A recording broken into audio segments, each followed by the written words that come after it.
You're nearing the end of your job interview, having discussed your background and your fit. You've highlighted your credentials, walked through your achievements, and discussed what are your core competencies. But the tone has started to shift slightly. The interviewer seems engaged, on the edge of their seat, and they ask you that question you've been fearing. Do you have any questions for us? If you're the type of person who worries about coming up with excellent questions for the end of the interview, let me reassure you that this is a fantastic opportunity to show that you've been thinking beyond just the basic definition of the role. That you're not thinking about this as a checklist of to-dos every day you show up, but you're a strategic thinker, thinking not only about how this role is important for you and your career growth, but also how this role will impact the future of the company. You can use this section of the interview and your inquiries here to highlight how you're someone with the ability to think ahead to challenges and opportunities that aren't inherently obvious. But what exactly should we be asking these questions about? Well, let's start off with company values. Maybe think about recent executive changes, and then also we have the space of industry trends and the world more broadly. Company values are intended to be the company's moral compass, and you asking questions about the company you're applying to's values suggests that you're interested in how work gets done, not just what gets done, showing you to have depth and interest in the day-to-day actions that not only you, but your team will be taking. Once you found the company's values off their website, going to the investor relations part of the website, executive changes are interesting because they show how direction or emphasis within the organization might be changing, and that you're in tune with that and aware that priorities may be evolving. Perhaps there's been a new CTO recently appointed, and you can ask a question such as, how do you think the new CTO will impact and change strategy as we deploy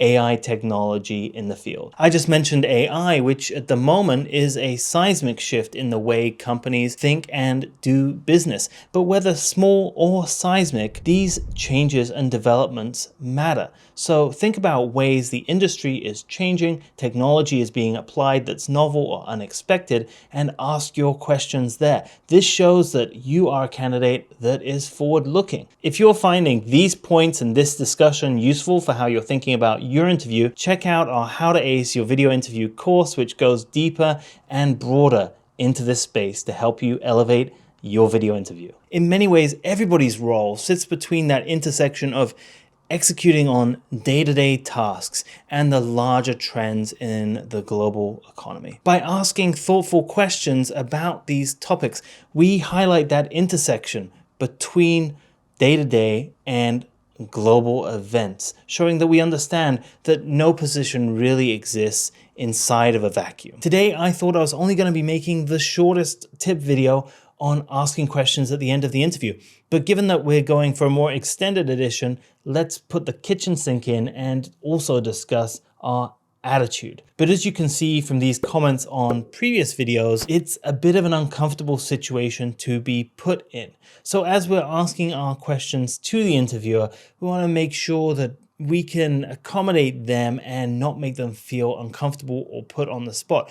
Remember, we're trying to give this impression that we're someone who's going to be a great worker, someone who's going to be enjoyable to be around, and someone who's not going to be insanely difficult to handle. So asking very, very, very difficult questions that put people on the spot in the moment, such as what is the name of your marketing director, or what is the name of the chief financial officer, might not be particularly productive, in that it makes the interviewer feel uncomfortable and it doesn't actually seem to benefit us strategically in any particular way. Much as I don't want you to shy away from asking difficult questions of companies you're looking at working for, I want you to think about that balance between strategic value of the answers you're going to be getting and how you might be making the interviewer feel, even if for many companies, they don't provide you with that benefit of thinking how their interview process and their questions might affect you. Now, what we've discussed so far, I would say, is more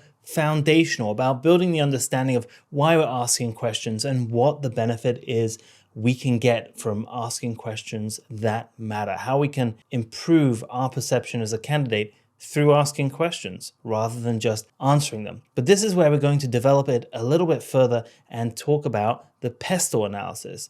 Now, this is making sure our questions are particularly timely, thoughtful, and concise. So if you're the type of person who's asking what is PESTL and why is it going to be useful to my interview process, let's do a quick rundown. PESTL is an acronym that stands for political, economic, social, technological, environmental, and legal. That's PESTL. And in order to ask fantastic questions, we're going to be reviewing each of those steps about a company we're applying to, figuring out what are the most critical ones, and framing questions around what is happening in one or two or more, if you have the time, of those areas of a company's environment. Political changes such as a new presidential election, a new government, perhaps the change in the regulatory environment can change what a company has to do in order to get business done. How equipped is the company you're applying to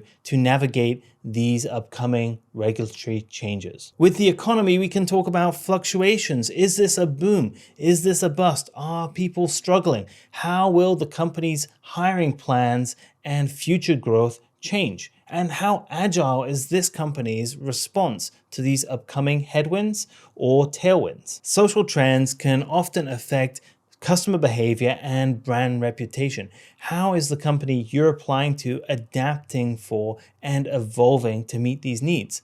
For example, in the current climate, mainstream media seems to be losing out to YouTube and other media outlets. How is the company adapting? And for social trends, maybe society is changing in an unexpected way that 5 years ago didn't seem the way the majority of people were thinking or feeling about the world around them.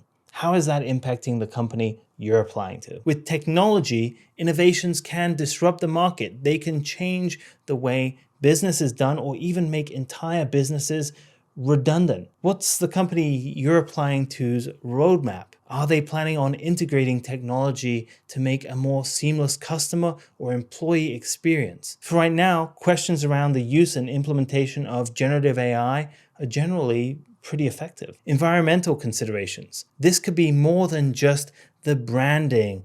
Are you carbon neutral? Or the packaging and sourcing of materials. This could be about, is the local environment or the place where the business located having any particular storms, difficulties, any unexpected issues with the way the environment might be changing or not. Finally, legal. Legal shifts can change and redefine what a company can and cannot do. It might change how it handles data, give new opportunities, or even reduce the ability of a company to do business. This could be where you ask a question about how a company is looking towards particular changes and how it's planning on adapting its approach given upcoming legislation. Now we have this fantastic framework for how to ask questions after the video interview. We have the external factors covered by PESTL and the internal factors such as executive changes and the moral compass given to us by the values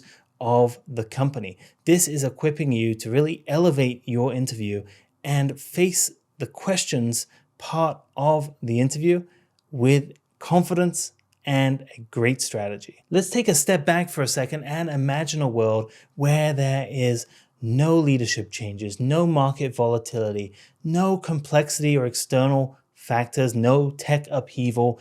We are looking at a small bakery in a scenic town. The only thing that really matters here is fresh bread every morning. In a world where there's no new upstart CEO trying to make an impact or geopolitical tensions, perhaps the PESTL analysis and look at executive change doesn't really impact the questions we're going to be asking. Here, the values that matter are fresh local ingredients, greeting every customer with a friendly smile, and being consistent every day. The ovens are going on at 3 a.m. and the town will smell like bread by 5. Questions in this environment might revolve around community needs, tradition and how to maintain consistency. That stark difference between our local bakery and a global company is here to illustrate that your tactics and strategy when asking questions may need to shift pretty significantly depending on the company's unique status and context. In a complex global firm, asking too much about the day-to-day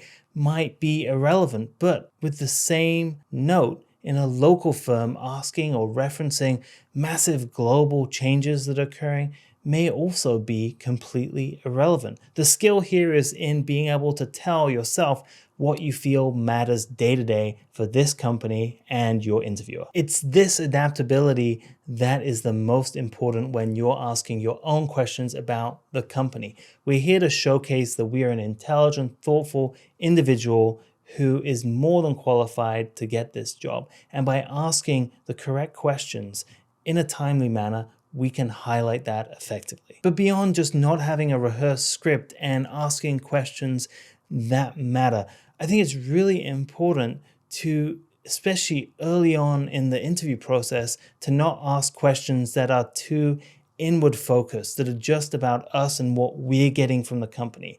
That's why in this video, I've referenced questions that really talk about the company's context, how that changes how business is done, not necessarily what business is done, rather than talking about benefits or all these other compensation aspects that, for me personally, I believe come a bit later on in discussions outside of the interview, more in the negotiation stages. So this is all about creating a dynamic dialogue between you and the employer. And if you've come across other techniques or ways to approach questions at the end of the interview, post them in the comments below. As you know, we bring them up in later videos to discuss. And if you found this video useful, check out our course on how to ace your video interview. We'll be back with the next tips soon. See ya.